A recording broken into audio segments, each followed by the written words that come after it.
So in recent days, we talked about my good pal, former NHLer Gordie Dwyer of Dalhousie coming back to the Q as a head coach. Now, what's interesting about this, the guy he's replacing probably ranks as one of the most respected hockey minds of the last 45 to 50 years. Now, Greg Gilbert has been part of the fabric of the NHL and coaching ranks for decades now, after a strong major junior career. Now, he first came to major prominence because of a strong AAA midget program in Mississauga. He played with the Mississauga Reps of the AAA Association. He had 51 points in 34 games. Now, he also played 2 games with the Dixie Beehives of the OPJHL that year. Now, in his draft year with the Marlies, he had 21 points in 68 games and 4 playoff contests. Now, the Islanders took him 80th overall in the 1980 NHL draft in the 4th round. A lot of people felt there was a good possibility of him being a two-way forward. Now, Toronto Marlies had him high on the radar. He was their 2nd pick, 16 overall in the OMJHL Priority Selection Draft. So we knew that Gilbert was going to get a lot of recognition. Now, he eventually debuted with the Islanders on December 15th, 1981, after his last 2 seasons with the Marlies. He went back to Toronto for more seasoning, 67 points in 64 games in 81, and then 108 points in 65 games in 82. Now, 82, in his first game in the NHL, very heralded moment, he scored a goal. And then he was brought to the Islanders for the playoffs. I think he was replacing Bobby Nystrom. And that year, of course, the Islanders won the Stanley Cup. Now, his ascension to the top of the NHL came as no surprise, because he had played with a big Pee Wee team from Mississauga in the 75 Quebec International Tournament. Now, the NHL career, including stops in New York Islanders, Chicago, New York Rangers, and St. Louis. He won 3 consecutive cups in 82, 2 consecutive cups in 82 and 83, and of course the Mark Messier Cup with the Rangers in 94. Now, he also lost a Stanley Cup with the Islanders in 84 and was part of that great Chicago team in 92 that were knocked off by Pittsburgh. Now, he won the New York Islanders Saraceno Award for Best Preseason Rookie in 1982. He played on the New York Islanders team that won the Stanley Cup. His name was engraved on a cup because he appeared in the playoffs, but he did not play in any Stanley Cup final games versus Vancouver. Now, about his first NHL goal. The goal at 17:32 in the 3rd period bet Quebec holder Clint Malarchuk, and was the final score in a 10-7 Islanders win over the Nordiques. Again, the game was Gilbert's his only appearance during the 1981-82 season.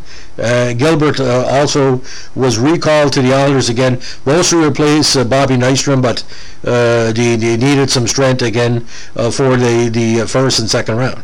Now, his big time with the Islanders, of course, the big line with Trotty and Bossy for the 84 season. Now, he missed the New York Islanders 84 training camp and started the 85 season with stretched ligaments in his left ankle, an injury suffered while jogging in September 84. Now, he was player of the week for the NHL in 85, but this is where the injuries started to kick in. He missed the remainder of the 85 season, including the playoffs, and started of 86 with severely damaged ligaments in his left knee. An injury suffered, he was checked by Jamie McCown into an open gate at the Flames bench during the Islanders' February 27 game at Calgary. The injury required arthroscopic surgery, which proved ineffective. It then required major reconstructive surgery, and he did not return to NHL action until the Islanders' November 17 85 game at Philly, having tested knee in 2 minor league games with Springfield. Now, he missed part of the 87 season with a broken jaw, suffering a fight with Tiger Williams at a game in LA in 86. The injury required his jaw be wired shut, and eventually lost 13 pounds during that time period, and then not return to action until the Islanders' November 9th 86 game at Buffalo. He missed parts of the 87 season with a bruised right thigh, an injury suffered during the Islanders' December 7th 86 game at Boston, with a bruised hip, an injury suffered in February 87 game, and a separated right shoulder in a March game at New Jersey. Now, he missed part of the 88 season with a bruised right knee during a game against Hartford on February 20th, 88. He missed part of the 88 playoffs with a left foot injury suffered in April of 88. He missed parts of the 89 season with back spasm and left shoulder injury suffered in February 89 with a broken foot, an injury suffered during Chicago's March 8, 89 game versus New Jersey. It was his first game in Chicago uniform after being traded from the Islanders. He missed part of the 1990 season with strained abdominal muscles, an injury suffered during Chicago's practice on March 8, 1990. He missed the start of the 91 season with a bruised left shoulder, an injury suffered during Chicago's September 28, 1980 preseason game versus Detroit. He then missed the remainder of the 91 playoffs with a hyperextended left knee, an injury suffered during Game 5 of Chicago's first-round series versus Minnesota on April 12, 91. Wait, there's more. He missed part of the 92 season with a pulled lateral muscle, an injury suffered in November of 91. He missed the remainder of the 92 season with a broken right ankle, an injury suffered during Chicago's February 16, 92 game versus Calgary. Missed part of the 92 playoffs with a bruised left knee, an injury suffered in April 92.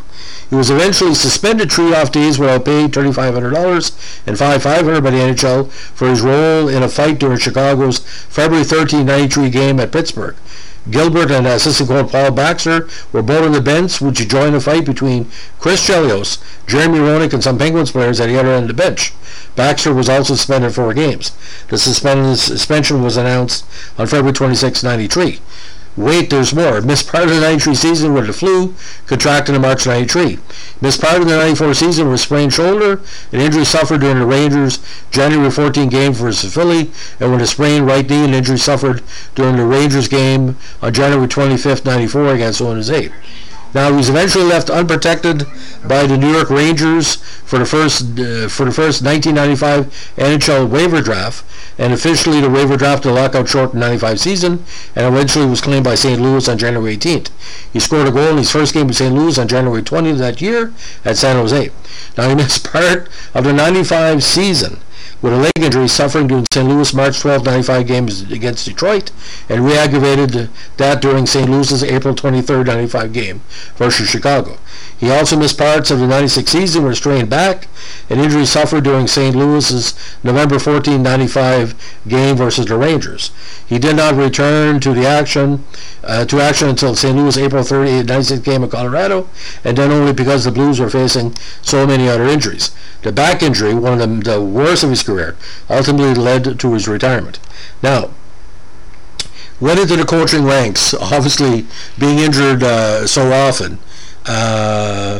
But what really stands out for me wasn't the injuries, because it was kind of an ongoing, not say bad joke, but you looked at the transactions, he was always injured. For a lot of people, he stands out. He's the only player in NHL history to win the Stanley Cup with both New York City franchises, which is saying a lot because heavy rivals. Now, after his retirement from playing in 96, he became the head coach for the Worcester Ice Cats of the AHL, a position he held until the end of the 2000 season.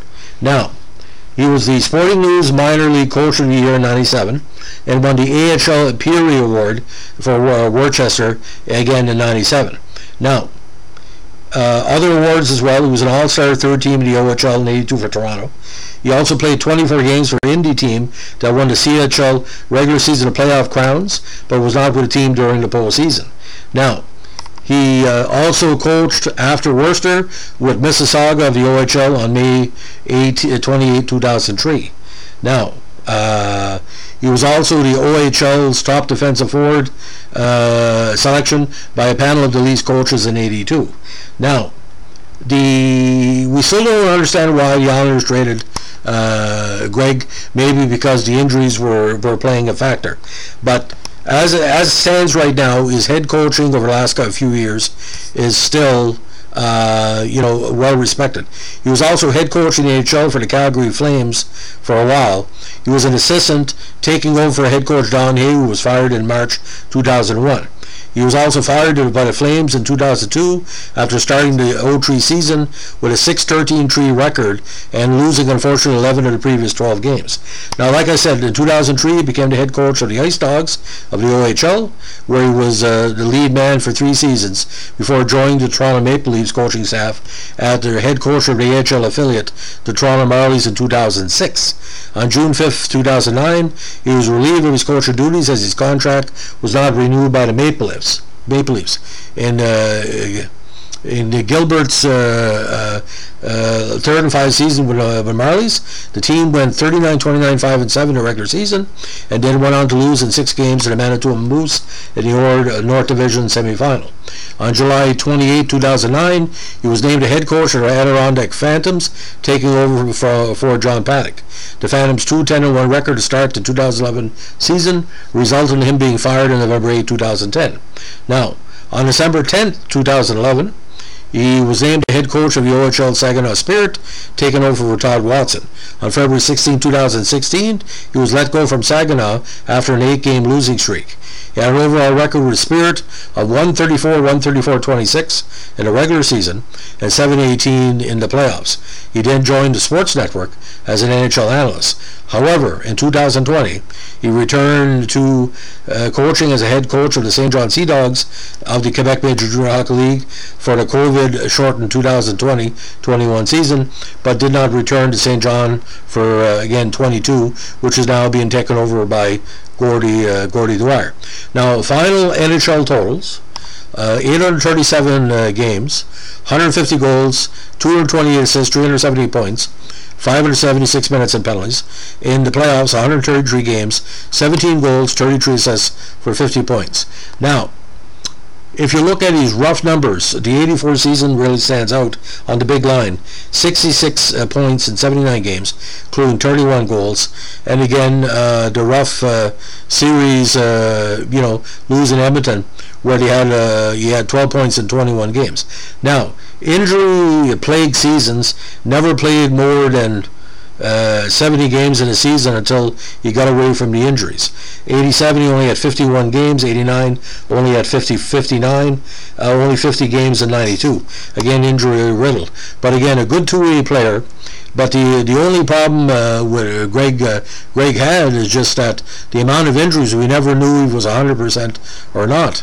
You see that full season in 84. He was going to be a capable 20-goal-a-year man for the Islanders or whoever he was playing with.